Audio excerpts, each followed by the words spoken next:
하나님의 말씀은 여호수아 18장 1절입니다. 여호수아 18장 1절.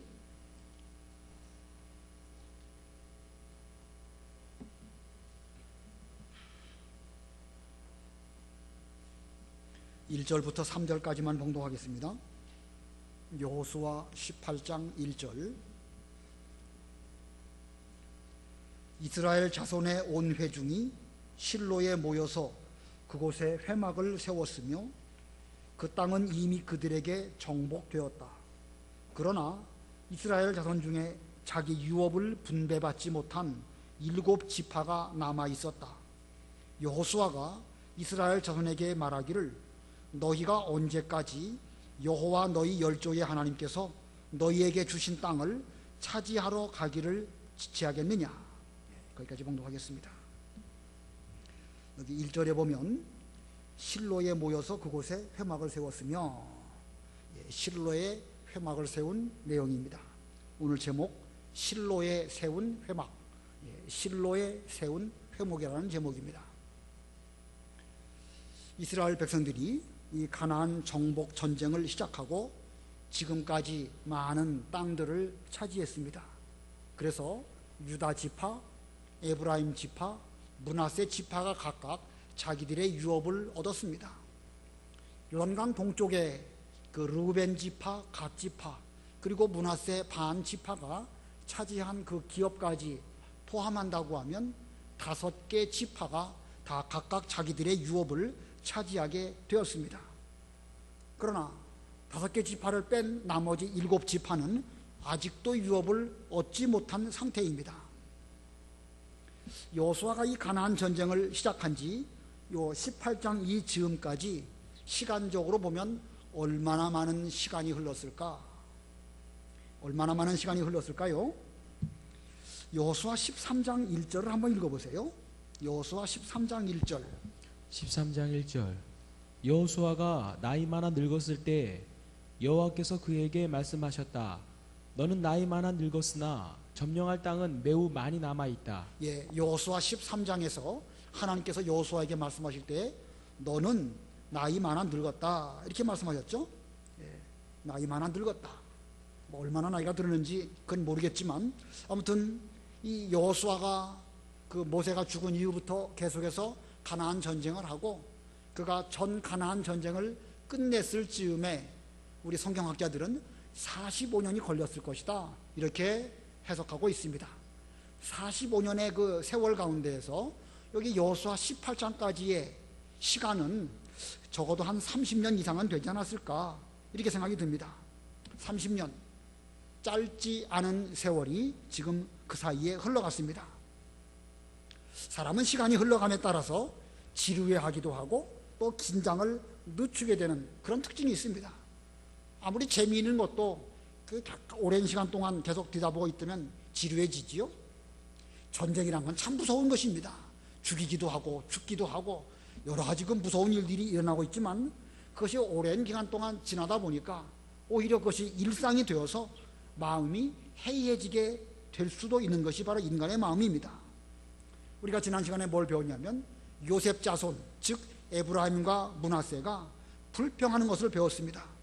우리는 큰 민족인데 왜 한 몫만 주십니까?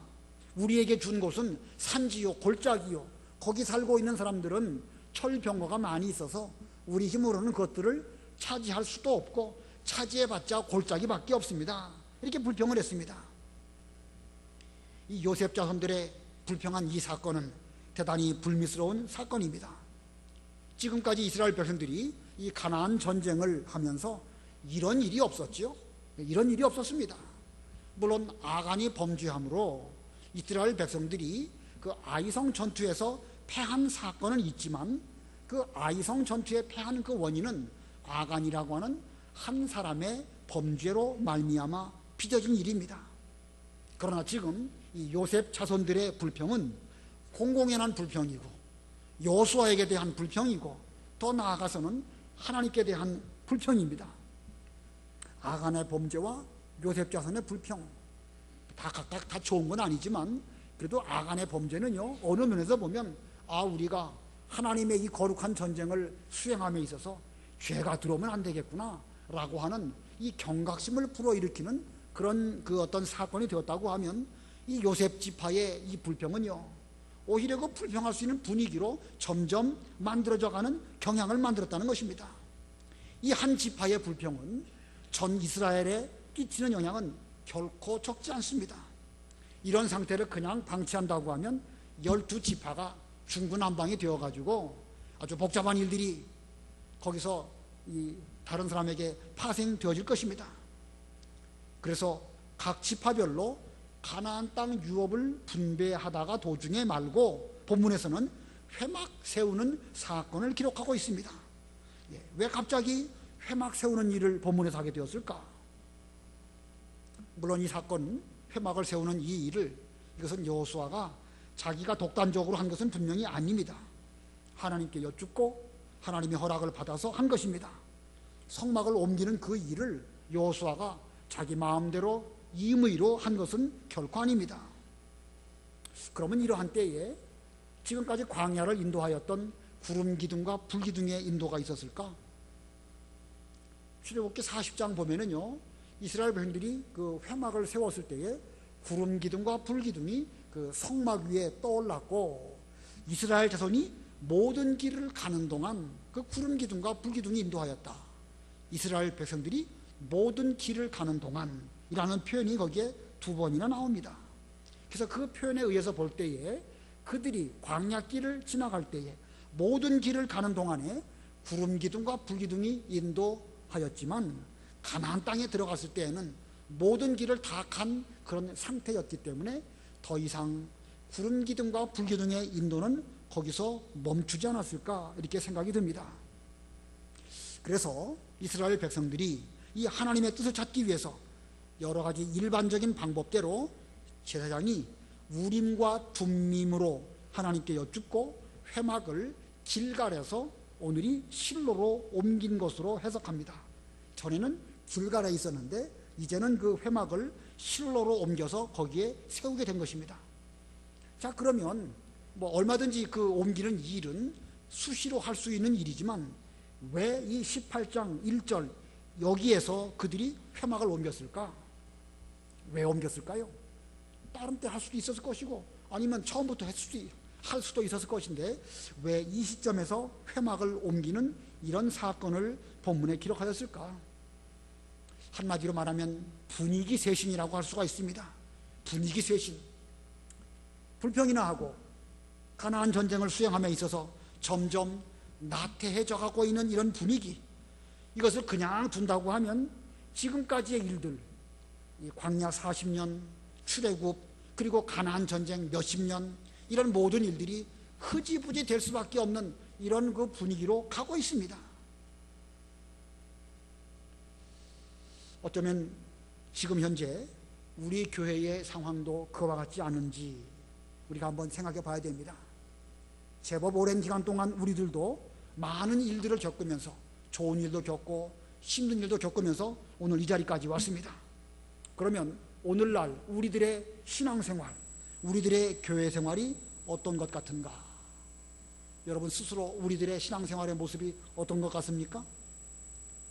요셉 지파가 불평한 것처럼 불평하는 사람 점점 많아지고 있지는 않은가? 예전만큼 열심 내지 않고 게으르고 나태한 가운데 빠져 있지 않은가? 이 불평하는 것과 게으르고 나태한 것, 상당히 밀접한 관계가 있습니다. 자기 마음에 안 드니까 불평하는 것이고, 불평하다 보면 또 뭐 마음 내키지 않으니까 일하지 않고, 믿는 일 열심히 내지 않고, 수요일 빠지고 새벽 예배 빠지고, 그러다 보면 점점 이 교회의 전체적인 분위기는 점점 쇠락하는 길로 갈 수밖에 없습니다. 자, 이게 이 큰 문제는요, 이런 전체적인 분위기가 어떤 한 사람이나 몇몇 사람들에 의해 가지고, 물론 처음에는 한 사람이나 몇몇 사람에 의해 가지고 이런 것이 나오게 되겠지만, 결국은 전체를 온통 부풀게 만드는 누룩과 같은 이런 상황이 되어져서 온 교회가 불평하는 소리로, 마치 연못의 개구리 한 마리가 개굴개굴 울면 여러 개구리들이 한꺼번에 개굴개굴 우는 것처럼 그런 식으로 뒤엉켜서 불평불만하는 이런 소리가 점점 나오게 될 것이고, 어느 누구도 교회 일에 전면에 나서서 팔 걷어붙이고 일하는 사람 없어지게 될 수도 있는 것입니다. 이 교회 분위기가요, 한 번 그렇게 가라앉으면 회복하는데 여간 어려운 게 아닙니다. 몇 년 걸립니다. 우리 스스로도 그렇거니와 저 바깥에서 우리 교회를 바라보는 사람들의 그 이미지라는 거, 그 이미지라는 게 하루 이틀에 세워지는 것이 아니죠. 우리나라의 삼성이라는 회사의 그 이미지, 그게 하루 이틀에 세워진 것이 아닙니다. 오랜 세월 동안 선전하고 또 광고하고 또 사회에 여러 가지 기여를 하고 좋은 물건을 만들어내고 서비스를 하고, 그래가지고 비로소 그 좋은 회사의 그 이미지가 사람들 머릿속에 남아있는 것입니다. 교회의 분위기, 또 외부적으로 볼 때 교회에 대한 이미지, 이거 세워나가는 것도 어렵고요, 그거 한번 무너진 거 다시 이렇게 회복하는 거 여간 어려운 게 아닙니다. 지금 여호수아가 지금 이와 같은 분위기 속에서 실로의 회막을 세움으로써 분위기 쇄신을 도모하려고 한 것입니다. 우리도, 저와 여러분도 자신을 위해서가 아니라 우리 교회를 위해서 다시 한번 우리 가운데 회막을 세우는 이런 노력을 하여야 할 때인 것입니다. 자, 오늘 이 실로의 회막을 세웠다, 실로의 회막을 세운 이유가 무엇일까? 본문을 통해서 우리가 두 가지를 생각해 보려고 합니다. 두 가지 가운데 첫 번째는요, 회막 중심 생활을 하게 하려고, 회막 중심 생활을 하게 하려고 실로의 회막을 세웠습니다. 우리 1절 다 같이 합독하십니다. 1절 시작. 이스라엘 자손의 온 회중이 실로에 모여서 그곳에 회막을 세웠으며 그 땅은 이미 그들에게 정복되었다. 이스라엘 자손의 온 회중이 실로에 모여서 그곳에 회막을 세웠다. 회막이라는 말의 뜻은 만남의 장막이라. 만남의 장막인데 간단하게 한자로 줄여서 회막이라고 합니다. 때로는 성막, 증거막, 성소, 장막, 하나님의 집, 여러 가지 표현들로 쓰는데, 이 회막이라는 그런 용어를 쓸 때에는 특별히 만남을 강조하기 위해서 회막이라고 하는 표현을 씁니다. 다시 말하면 하나님을 만나고 하나님 앞에서 판결을 받고 여러 가지 문제가 있을 때에 그 문제를 하나님께 아뢰기 위해서 모이고, 그래서 그 회막에 모여가지고 여러 가지 하나님의 응답도 받고 앞으로 무엇을 해야 될지 자기들끼리도 모여서 회의도 하고, 이런 것이 바로 회막인 것입니다. 자, 지금까지 이스라엘 백성들은 이 하나님의 회막을 길갈에 세워두었었습니다. 길갈은 어떤 것인가?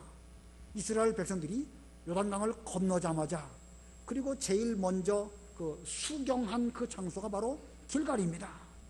길갈은 여리고성 동쪽 끝에 있었다. 그 여호수아 앞부분에 있는 말씀입니다. 여리고성 동쪽 끝. 자, 여리고성은 가나안 땅 들어가는 초입에 있는 그런 성읍입니다. 그리고 거기에 동쪽이니까 요단강 건너자마자 바로 있는 그 성읍이 바로 길갈입니다. 그곳에 12돌을 그들이 세웠고 광야 40년 동안 할례를 받지 못했기 때문에 거기서 할례를 받았고, 그리고 할례 받은 이후에는 지금까지 유월절을 지켰어도 유월절 음식을 할례 받지 못했기 때문에 먹지 못하였었는데, 대대적으로 또 유월절을 지키는 그런 장소가 바로 이 길갈입니다. 그리고 그 길갈은 그 시점부터 이스라엘 이 군대의 진영의 본부가 되어서 거기서부터 가나안 땅 정복을 시작하게 되었습니다. 예를 들면 언약궤를 메고 그 여리고성을 한 바퀴 돌죠. 한 바퀴 돌고 길갈로 돌아와서 그들이 하룻밤 자고, 다음 날 또 여리고성 한 바퀴 돌고 돌아와서 길갈에서 자고, 마지막 날은 또 7바퀴 돌고, 또 이렇게 여러 가지 이 길갈에 있는 회막을 중심으로 여러 가지 일들을 했고, 아까 그 유다 지파의 아간이 범죄했을 때에도 여호와 앞에 나와서 제비를 뽑았다. 바로 그 길갈에 있는 하나님의 언약궤 앞에서 그들이 여러 가지 일들을 했음을 보여주는 것입니다. 그러므로 그들은 크든 작든 중요한 모든 일들은 반드시 이 회막이 있는 길갈에서 그 모든 일들을 했습니다. 그런데 지금 여호수아 18장 이 즈음에서는 상황이 많이 달라졌습니다. 유다 지파는 지금 그 가나안 땅 남부 지역에 자기들의 유업을 얻게 되었고, 에브라임 지파는 또 에브라임 지파대로, 므낫세 지파는 므낫세 지파대로, 루벤 지파는 또 요단강 동쪽에다가 다 각각 자기들의 유업을 얻게 되었습니다. 지금까지 보면 항상 하나님의 회막을 중심으로 그들이 유진하면서 머물면서 이 광야 생활했는데, 이제 유다 지파도 자기네 유업으로 가게 되었고, 루벤 지파는 루벤 지파대로, 에브라임은 에브라임대로 가게 되었습니다.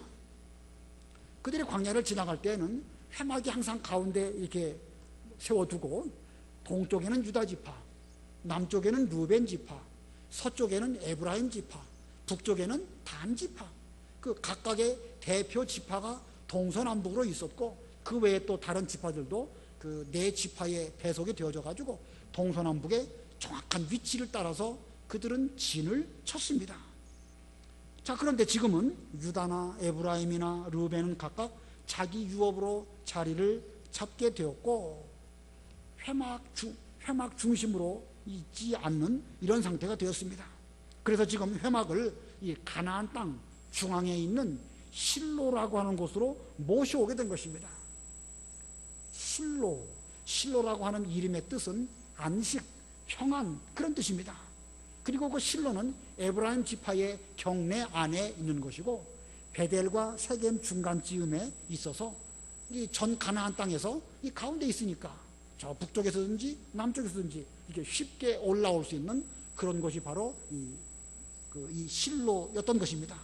자, 이 실로의 회막을 세우는 그 일에 전 이스라엘이 참여한 가운데서 이루어졌습니다. 그래서 아까 읽으셨지만 1절에 보면 이스라엘 자손의 온 회중이 실로에 모여서 전 이스라엘 백성들의 관심 가운데서 이 일을 한 것입니다. 모두가 다 참여했습니다. 자, 이 회막에는 언약궤를 모셔두었는데, 이제 그 나중에 그 언약궤를 블레셋에게 빼앗기는 그런 일이 있죠. 그 엘리 제사장 때에 언약궤를 앞세워 가지고 전쟁을 하면 자기들이 전쟁에서 이길 줄 알고 잘못된 그런 그 일을 하다가 결국 언약궤를 빼앗기게 됩니다. 그때까지 지금 여호수아가 실로의 회막을 세울 때부터 그 언약궤를 빼앗기는 그 즈음까지 한 350년 시간이 지나가게 됩니다. 그래서 지금 여기 여호수아 18장에서 여호수아 때의 가나안 땅 중앙인 실로에 세운 그 회막은 350년이라는 긴 기간 동안 온 이스라엘 백성들의 신앙의 중심지가 되었고, 이 일을 위해서 지금 전 이스라엘이 모여서 하나님의 회막을 세우게 된 것입니다. 참 중요한 일이죠. 이와 같이 오늘날 우리들도 우리의 신앙의 중앙에 다시 한번, 예전에도 우리가 회막 중심의 신앙생활을 잘 하여서 오늘날까지 왔지만 다시금 우리 중앙에 회막을 다시 세우는 이런 우리가 되어야 되겠습니다. 지금 우리 중앙에 회막이 있는 것이 아니고 여러분의 그 중앙에 지금 자기가 있고 자기 생각에는 또 버티고 있는 것입니다. 아까도 이소연 지사님 기도하실 때에 우리 마음속에 자기 우상이 있다고 그랬죠. 에스겔 때에 그 말씀하셨는데, 지금 우리들도 가만히 보면은요, 우리들의 중앙에 자기가 있고 자기 생각이 있습니다. 그리고 그 생각대로 모든 걸 다 움직이려고 하다 보니까 복잡한 일들이 생기는 거예요. 때에 따라서는 자기 생각대로 목사도 따라오세요, 성도들도 따라오세요 등등 일들이 있다 보니까 여러 가지 복잡한 일들이 막 생겨나고 있는 것입니다. 대화가 안 되고 무슨 대화를 하려고 하면 그 마음속에 자기 생각이 있으니까 하나님 말씀을 전해 주어도 이 말씀이 오히려 튕겨나오는 이런 상황입니다. 여러분, 스쿼시라고 하는 운동 아시죠? 벽에다가 대고 공을 치고 다시 튕겨나오면 또 치고 하는 스쿼시. 여러분의 마음속에 지금 여러분뿐만 아니라 저도 그렇겠죠. 우리 모두가 다 그렇지 않겠는가 한번 생각해 볼 필요가 있습니다. 우리 중앙에 지금 하나님이 계셔가지고 하나님 말씀을 우리 모두가 다 귀 기울여 듣고 이 말씀대로 순종하는, 그래서 회막 중심의 신앙생활을 해야 되는데 그 속에 지금 자기가 있고 자기 생각이 있습니다. 그래서 말씀을 말해 주어도 그 말씀이 오히려 튕겨나오고 자기 생각대로 다 끌고 가려고 하고, 그러다 보니까 점점 불평만 커지게 되고 분위기는 이상하게 흘러가고 있는 이런 가운데 있습니다. 자, 계속해서 우리가 이런 분위기로 간다고 하면 어떻게 되겠죠? 이거 힘들고 피차 힘듭니다. 점점 교회는 쇠락의 길로 갈 수밖에 없습니다. 하나님이 계시고 하나님의 그 말씀을 통해 가지고 온 교회가 힘을 얻어야 되는데 다 각각 자기 중심으로 끌고 가면 교회가 어떻게 되겠습니까? 우리는 다시 우리 중앙에 하나님의 회막을 다시 세워야 합니다. 우리의 중심에 하나님과 하나님의 말씀이 있고, 또 동서남북에 각각 그 지파별로 12지파가 아주 정방형으로 딱 있는 것처럼 그렇게 그런 모습으로 있어야 그 모습이 아름다운 모습이 될 것이고, 사탄 마귀가 어느 쪽에서도 틈타지 못하게 될 것입니다. 이스라엘 백성들이 광야를 통과할 때에 항상 회막 중심으로 정확한 자기 위치에 진을 쳤습니다. 어디 한 곳에서 유진하다가 또 옮겨서 다른 곳으로 옮겼을 때에도 정확하게 동서남북, 또 유다지파, 르벤지파, 에브라임지파, 단지파, 그리고 각 그 지파에 배속된 다른 지파들도 있어야 할 그 위치에 정확하게 있었습니다. 그들이 모압 지방을 지나가게 될 즈음에 모압 왕 발락이 거짓 선지자 발람을 통해 가지고 이스라엘을 저주하게 하려고 했습니다. 발람이 그 이스라엘을 저주할 수 있었습니까? 못했지요? 불가능했습니다. 발람이 왜 저주를 못했습니까? 이스라엘 백성들이 이 회막 중심으로 질서정연하게 진치고 있는 것을 볼 때에 그 모습이 너무너무 아름답게 보였습니다. 거짓 선지자가 뇌물을 받아먹고 이스라엘을 저주하려고 또 이스라엘의 진을 바라보는데 그 모습이 얼마나 아름다웠는지 저주 대신에 오히려 하나님의 백성들을 축복하는 이런 말을 그는 할 수밖에 없었습니다. 이 모압 왕 발락이 발람을 통해서 저주하게 하려고 그 발람을 이쪽에서도 보게 하고 저쪽에서도 보게 하고 자리를 옮겨가면서 이렇게 보고 저렇게 보고 했지만, 그러나 끝까지 어떤 모습에서 어떻게 바라보아도 그 하나님의 백성의 칭칭 모습들이 너무 아름다웠기 때문에 그런 끝까지 저주하지 못했습니다. 한번 찾아볼까요? 민수기 22장 41절 읽어보세요. 민수기 22장 41절. 22장 41절. 아침이 되었을 때 발락이 발람을 데리고 바알 산당으로 올라갔다. 거기서 그가 이스라엘 백성의 진 끝까지 보았다. 예, 바알 산당에서부터 이스라엘 백성의 진 끝까지를 바라보았습니다. 그러나 23장에 가보면 발람이 그 모습을 보면서 오히려 축복하였지 저주하지 못했습니다. 민수기 23장 13절 14절. 13절. 발락이 그에게 말하기를 부디 당신은 나와 함께 그들을 볼 수 있는 다른 곳으로 갑시다. 당신이 단지 그들의 끝부분만 보고 그들 전부는 보지 못할 것이니 나를 위해 거기서 그들을 저주해 주시오 하니, 발락이 비스가 산 정상에 있는 소빔들로 그를 데려갔고 제단 7개를 만들어 각 제단마다 수송아지와 순양 한 마리씩 바쳤다. 예, 또 비스가산 꼭대기에 올라가 가지고 이스라엘 진을 바라보게 했습니다. 그러나 그 뒤에 또 쭉 읽어보면 발람은 결코 저주하지 못하고 오히려 축복하였습니다. 좀 더 볼까요?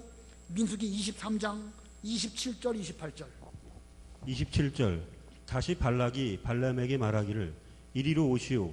내가 당신을 다른 곳으로 데려가겠소. 거기서는 당신이 나를 위해 그들을 저주하는 것을 하나님이 혹시 기뻐하실지도 모릅니다 하고, 발락이 발람을 광야가 내려다 보이는 부올산 꼭대기로 데리고 가니, 예, 이제는 또 부올산 꼭대기에 올라가 가지고 그들을 바라보게 했습니다. 그래서 어떻게 됐을까? 24장 5절로 7절까지 읽어보세요. 24장 5절. 야곱아 네 장막이, 이스라엘아 네 거처가 어찌 그리 아름다우냐. 그들이 골짜기들처럼 펼쳐 있으니 강가의 정원과 같고 여호와께서 심으신 침향목 같으며 물가의 배경목 같구나.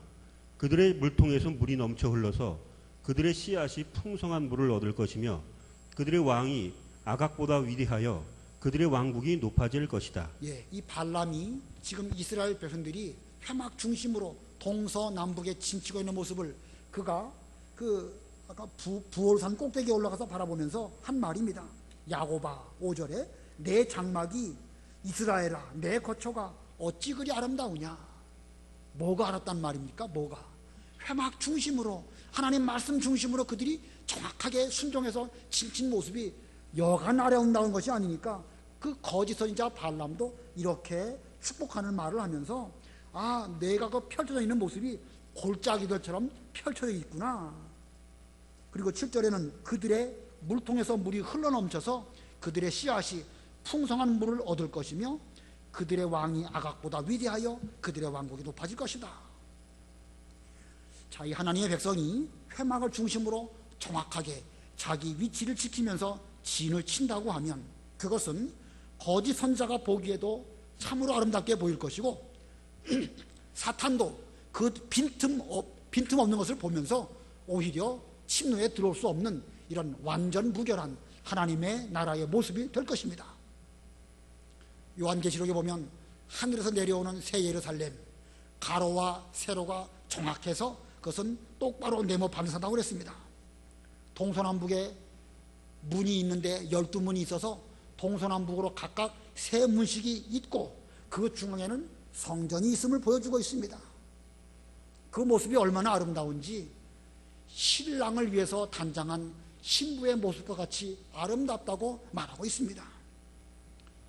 우리 교회도 장차 임할 새 예루살렘의 모습처럼 되기 위해서 우리 모두가 그렇게 노력해야 할 것입니다. 하나님을 모신 회막이 우리들의 중심에 있어야 할 것입니다. 내가 있어도 안 되는 것이고 내 생각이 그 가운데 있어서도 결코 안 되는 것입니다. 우리 중심에 반드시 하나님의 회막, 언약궤를 모신 회막이 있어야 되는 것이고 우리들은 동서남북 다 각각 자기들이 있어야 할 그 위치에 반드시 있어야 할 것입니다. 가로 세로가 네모 반듯한 것처럼 공평무사하고 불평이 없고 그 말씀을 잘 순종함으로 우리 교회의 단장한 모습이 예수님 보시기에 참으로 신랑을 위해서 아름답게 단장한 그런 교회의 모습으로 보여질 때에 이것이 진정한 우리가 추구해야 될 명륜교회의 모습이 아닐까.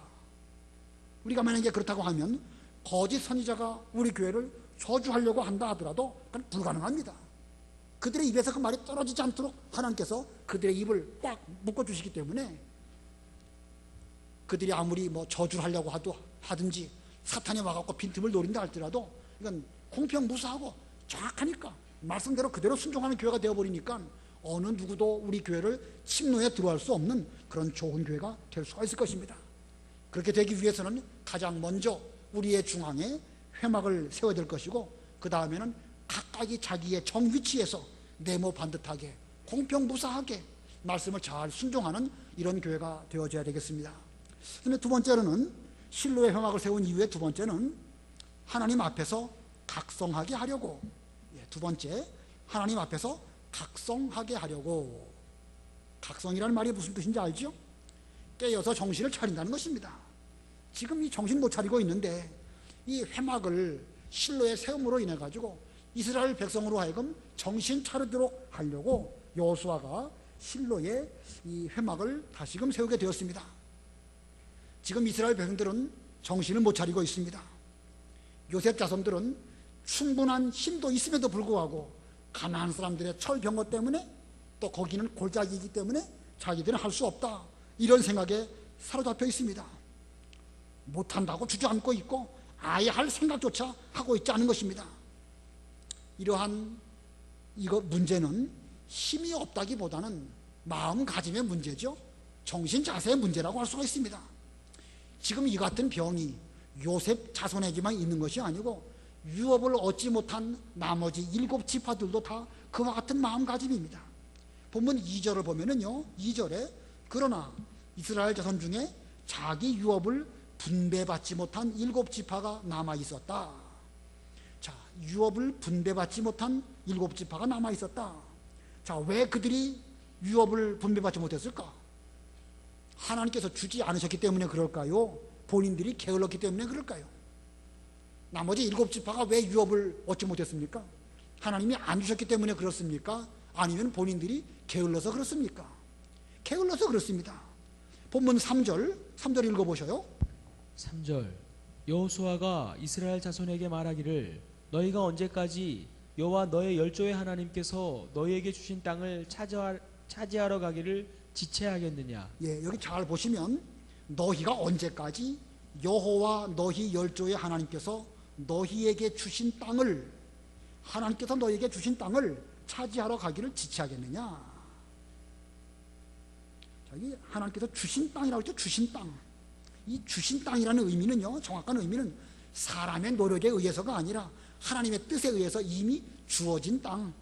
이건 사람이 어떤 사람들의 그 조건에 따라서 결정되는 것이 아니고 이미 하나님으로 말미암아 그들에게 주어진 이런 상태입니다.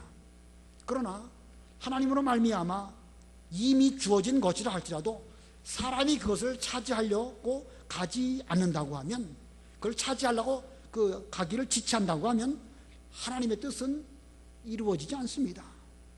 아무리 하나님의 뜻이 있다 할지라도 본인의 노력이 없다고 하면 하나님의 뜻은 이루어지지 않습니다. 그러면 하나님의 뜻은 인간의 노력 여하에 따라서 이루어지기도 하고 안 이루어지기도 한다, 그런 뜻입니까? 그것은 아닙니다. 하나님의 뜻은 반드시 이루어집니다. 그러나 내 자신이 그 일을 순종함에 있어서 내가 게으르고 지체한다고 하면 나를 통해서는 이루어지지 않습니다. 그러나 하나님의 뜻은 반드시 이루어지기 때문에 비록 불순종하는 나, 지체하는 나, 게으른 나 때문에는 안 이루어질지 몰라도 또 다른 사람을 통해서는 하나님의 뜻은 반드시 이루어질 것입니다.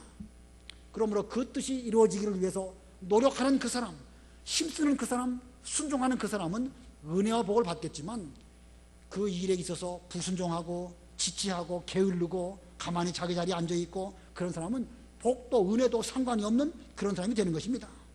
그러므로 우리는 이 일에 적극적으로 동참하는 이런 사람이 되어야 할 것입니다.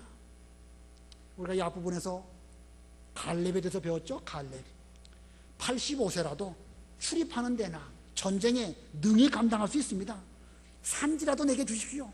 저 산지에 안악자손들이 있지만 주께서 이미 과거에 모세를 통해서 내게 말씀하신 대로 이제 내가 발로 밟는 땅을 주신다고 하셨으니까 나는 그 말씀을 의지해서 내가 저 산지든지 안악자손이든지 가서 내가 차지해서 내 것으로 삼겠습니다. 갈렙이 그렇게 말했습니다. 갈렙이 그렇게 적극적으로 나서니까 그의 딸 악사도 적극적인 딸이 되었고, 또 사위 오니엘도 또 위대한 사사가 되어서 이스라엘 백성들을 잘 다스리는 첫 번째 사사가 된 것입니다.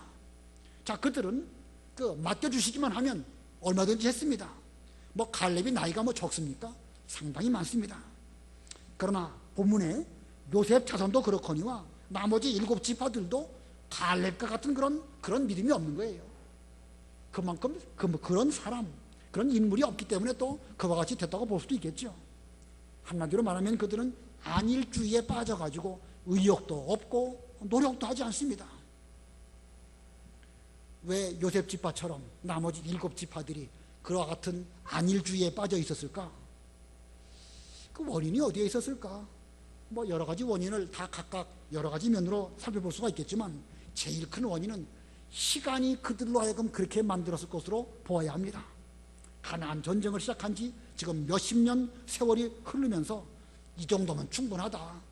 과거에 우리가 광야에서도 얼마든지 잘 이기고 견뎌가지고 여기까지 왔는데, 가나안 땅 이만큼 차지했으면 많이 차지했고, 또 가나안 땅에서 우리가 농사 지은 것을 먹으니까 이 정도면 됐다. 아마 그들은 이 정도면 충분하지 않겠는가. 일본말로 말하면 닭상이다 그러죠. 닭상이다. 충분하다 그런 말이에요. 자, 그들은 지금 이 정도만 해도 충분하다라고 하는 그런 이 안일주의에 빠져 있습니다.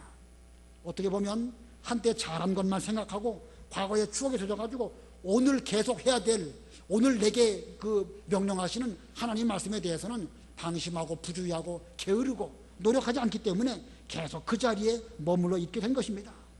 이 시간이라는 것이 사람을 지금까지 하던 것에 익숙하게 만들어버리고 게을러지게 만들고 매너리즘에 빠지게 만들고, 매너리즘이라는 것은 늘 하던 타령대로 그대로만 할 줄 아는 거예요. 새롭게 뭔가를 더 하려고 하는 그런 노력하지 않는 상태, 그게 매너리즘입니다. 시간은 사람을 그렇게 만들어버리는 것입니다. 그리고 그것이 안일주의가 되고 만 것입니다. 그러나 다 그런 건 아니에요. 나이 많다고 그런 거 아닙니다. 오랫동안 그 일을 했다고 해서 다 그런 건 아닙니다. 갈렙이 그렇지 않았습니다. 지금 여기 다른 사람들은요, 갈렙보다 나이가 많지도 않으면서 안일주의에 빠져가지고 결국은 하나님의 뜻을 이루어지지 못하게 된 것입니다. 자, 저들에 대해서 어떻게 되겠죠? 이렇게 안일주의에 빠져있는 그들에 대해서 여호수아 입장에서는 책망하지 않을 수가 없는 것입니다. 본문 3절 아까 읽었지만 우리 다 같이 합독하겠습니다. 본문 3절 다시 한번 시작. 여호수아가 이스라엘 자손에게 말하기를 너희가 언제까지 여호와 너희 열조의 하나님께서 너희에게 주신 땅을 차지하러 가기를 지체하겠느냐? 하나님께서 너에게 주신 땅을 차지하러 가기를 지체하겠느냐?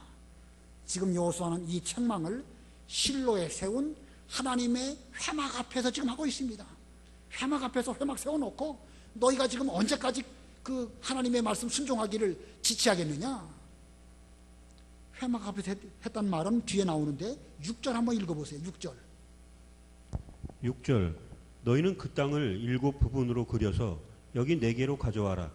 내가 우리 하나님 여호와 앞 여기에서 너희를 위해 제비를 뽑을 것이다. 예, 여호수아가 말하기를 우리 하나님 여호와 앞 여기에서 회막 앞에서 너희를 위하여 제비를 뽑을 것이다.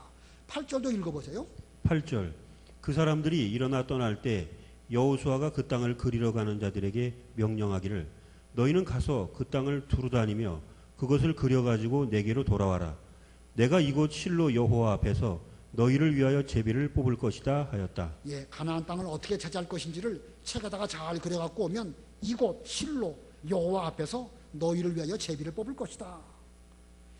자, 이 여호수아는 하나님의 뜻을 이루어드리기 위해서 열심으로 지금 회막 앞에서 7지파를 불러 모으고 그들의 게으름을 책망하면서 빨리 가가지고 가나안 땅을 어떻게 점령할 것인지 계획을 세워가지고 와서 우리 여호와 앞에서 그 계획이 합당한지 합당치 못한지 하나님 앞에서 우리가 여쭤보자 이렇게 말하는 것입니다.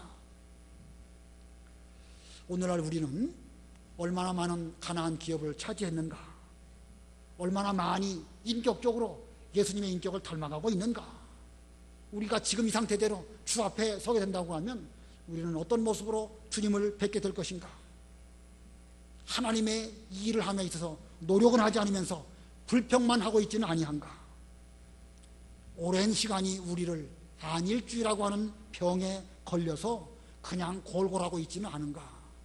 오래 믿은 것만 자랑하면서 지금 당장 해야 될 일은 하지 않고 지체하고 있지는 않은가. 오베데돔은 3달 동안 하나님의 언약궤를 모셨음에도 불구하고 그 집안이 많은 복을 받았습니다.